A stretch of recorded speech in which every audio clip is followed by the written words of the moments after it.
Salut à tous les chimistes. Dans cette nouvelle capsule de niveau seconde S, nous entrons dans l'univers de la masse et des grandeurs molaires. Ah oui, pour cette nouvelle capsule, nous allons donner aux apprenants de seconde scientifique les clés pour comprendre la chimie. Tu t'es déjà demandé comment les chimistes comptent des milliards d'atomes sans perdre la tête grâce à une invention géniale qu'on appelle la mole, la quantité de matière. Cette quantité de matière qui sera utile pour faire de nombreux calculs en physique-chimie. Pour cette nouvelle capsule, on va avoir en 1, c'est quoi la masse d'un corps? Oui, il faut revenir sur les fondamentaux de la classe de 6e. En 2, c'est quoi la quantité de matière N, dont l'unité est la mole, qui permet le comptage, classe de seconde. Et ensuite, on va attaquer la masse et les volumes molaires. Donc, la masse molaire et le volume molaire. Et enfin, dernière grandeur molaire que nous allons attaquer ici, la concentration molaire qui se note C. Et vous avez en clin d'œil la photo du chimiste Amedeo Avogadro qui a contribué à créer la quantité de matière, unité de comptage du chimiste. Sans plus attendre, commençons. C'est quoi la masse M d'un corps? Définition. La masse est la grandeur physique qui désigne la quantité de matière contenue dans un corps. Appareil de mesure, la masse se mesure à l'aide d'une balance et dans le système international d'unités, la masse s'exprime en kilogrammes. Nous avons également l'unité usuelle, le gramme, et d'autres unités, le centigramme, le milligramme. Bien entendu, Instagram, comme j'ai souvent entendu, ne fait pas partie d'unité de masse. Exemple de balance. Vous avez ici deux balances, une de précision, une autre que l'on retrouve généralement dans le commerce. Relation de calcul de la masse. En 5e, la masse est déterminée par la relation M est égal à ρ fois V. La masse est égale à la masse volumique fois le volume. Et en classe de 3e, nous arrivons à définir ou à donner une relation entre la masse et le poids d'un corps. M, la masse, est égale au poids divisé par l'intensité de la pesanteur, qui vaut au voisinage de la Terre 9,81 newtons par kilogramme. Et la connaissance de ces relations vous invite à voir de la rigueur mathématique pour les différentes unités. Deuxième question, c'est quoi la quantité de matière? Là, on rentre de plein fouet au niveau de la seconde. La quantité de matière représente le nombre de moles d'entités présentes dans un échantillon de matière. Donc, la quantité de matière représente le nombre de moles d'entités contenues dans un échantillon. Et une mole équivaut à 6,02 fois 10 puissance 23 entités. C'est 6,02 fois 10 puissance 23, c'est ce qu'on nomme le nombre d'Avogadro ou encore la constante d'Avogadro en hommage à Amedeo Avogadro que l'on a vu au début de cette capsule. Une mole correspond donc à 602 exilions d'entités. Exemple pour compréhension. Une mole de molécule d'eau contient 6,02 fois 10 puissance 23 molécules d'eau. Allons-y plus loin. Intérêt en chimie. La quantité de matière permet de déterminer le nombre N des entités microscopiques.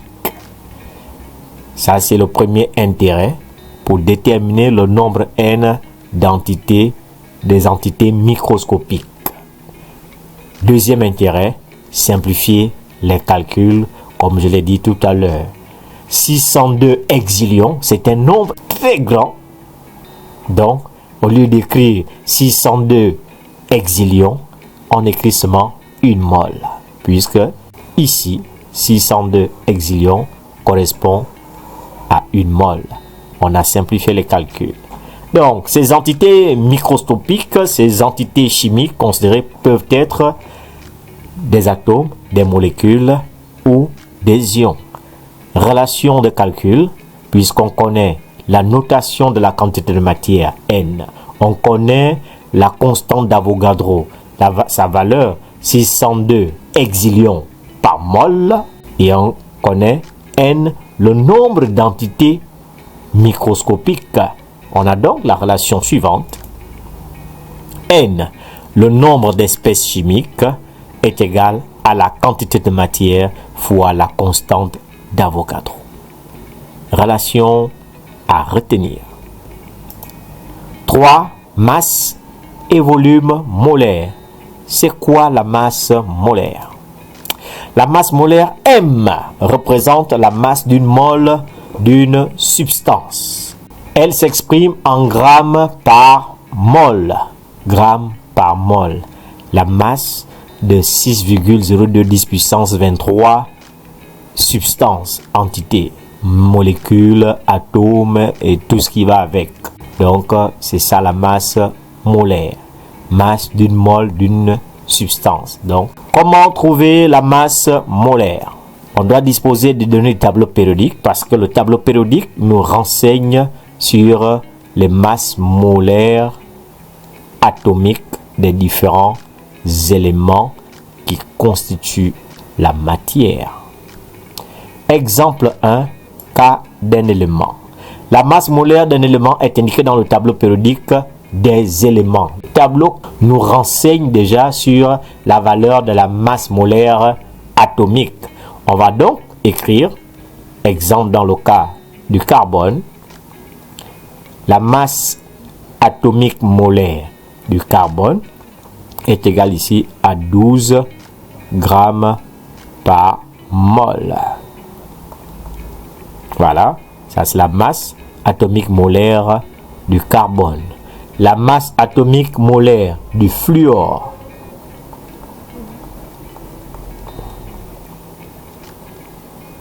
« 19 grammes par mol. » Ou encore, on peut avoir cette notation, la masse atomique molaire de l'oxygène, MO, on écrit en indice, ça fait ici 16 grammes par mol. Voilà. Donc, 602 exilions d'atomes d'oxygène ont une masse de 16 grammes. Exemple numéro 2, cas d'une molécule. Pour une molécule, on additionne les masses molaires des atomes qui constituent la molécule. On va prendre le cas de l'eau. M, H, 2O. On dit qu'on additionne les masses molaires des atomes qui constituent la molécule. Donc, ici, on a 2 hydrogènes. Donc, ça fait 2 fois la masse molaire atomique de l'hydrogène plus la masse molaire atomique de l'oxygène. Ça fait donc ici 2 fois 1 plus la masse atomique de l'oxygène 16, ce qui donne la masse molaire moléculaire qui fait ici 18 grammes par mol. Voilà. Donc, pour calculer la masse molaire d'une molécule, on additionne les masses molaires atomiques des atomes ou des éléments qui constituent la molécule. Relation de calcul. Puisqu'on a défini la masse, on a défini la masse molaire. Pour déterminer la masse connaissant la quantité de matière et la masse molaire, on exploite la relation M est égal à N fois grand M. La masse est égale à la quantité de matière fois la masse molaire. Ici encore, rigueur mathématique, faut respecter les unités. La masse molaire est en grammes par mol. La quantité de matière est en mol, ce qui conduit à avoir une masse en grammes. Voilà, ça c'est les mathématiques. Maintenant, intéressons-nous au volume molaire. Le volume molaire noté Vm est le volume occupé par une mole de gaz.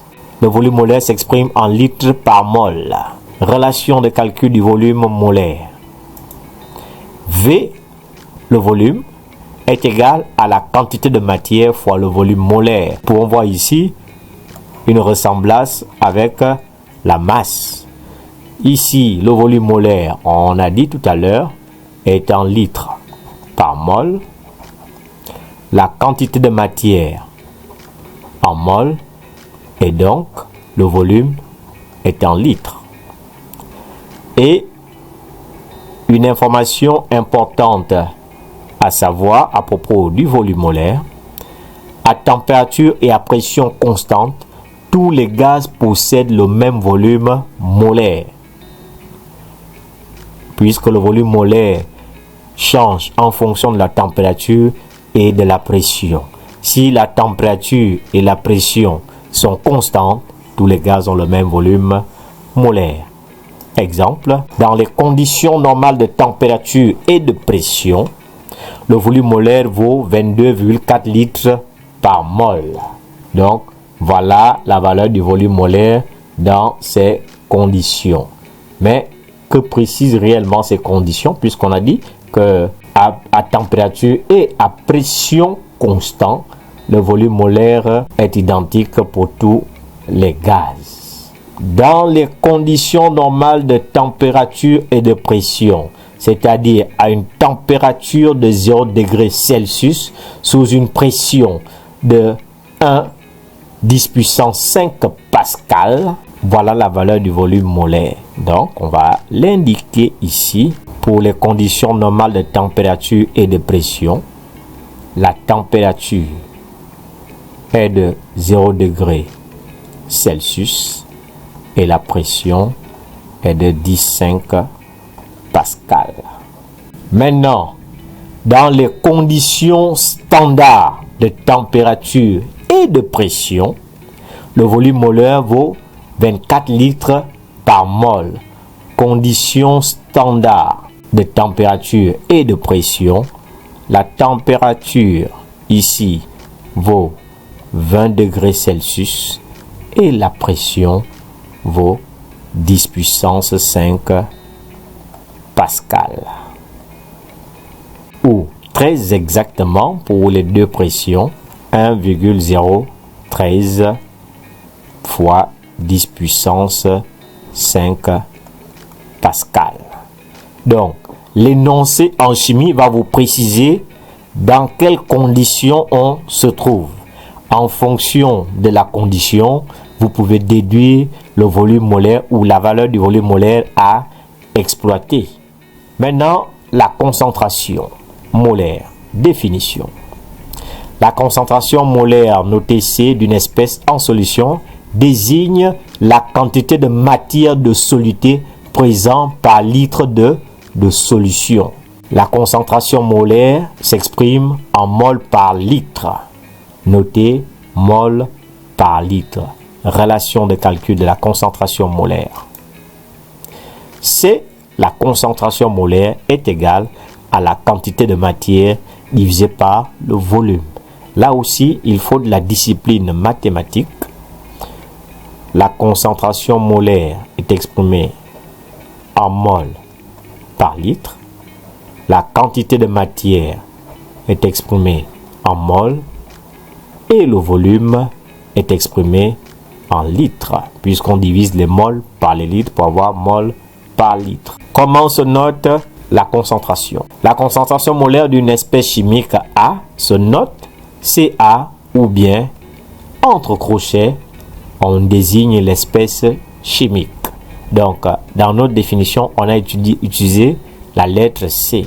Voilà, c'est ainsi que prend fin notre capsule pour donner aux apprenants de seconde S, la clé pour comprendre la chimie. Nous avons vu ici masse et grandeur molaire. Dans la capsule qui va suivre celle-ci, nous allons attaquer quelques petits exercices pour comprendre comment manipuler l'ensemble de ces grandeurs. Je suis Monsieur Stésimeba, enseignant de physique-chimie, et je vous invite à vous abonner et à la prochaine.